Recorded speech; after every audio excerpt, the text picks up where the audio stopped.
Oke, nah kita hari pertama latihan dasar belok-belok dulu ya. Depan belok kiri kak, setelah mobil tangki. Oke, setiap kita mau belok cenderung dekatkan dulu ke arah belokan mobilnya ya. Miringkan sedikit ke kiri setirnya. Oke, tunggu objeknya lewat, berarti bunga-bunganya lewat dulu baru kakak putar. Oke, mulai putarannya kak, agak diperbanyak. Pertahankan setirnya, bantu gas pelan-pelan, hampir-hampir lurus.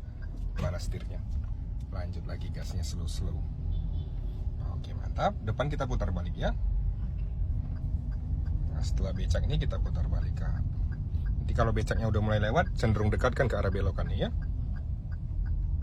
Oke, setir lurus dulu. Nah, kayak biasa.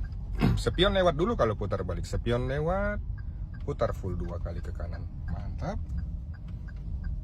Hampir-hampir lurus nanti mobilnya. Balas 2 kali. 1, 2, bantu gas pelan-pelan lagi kak.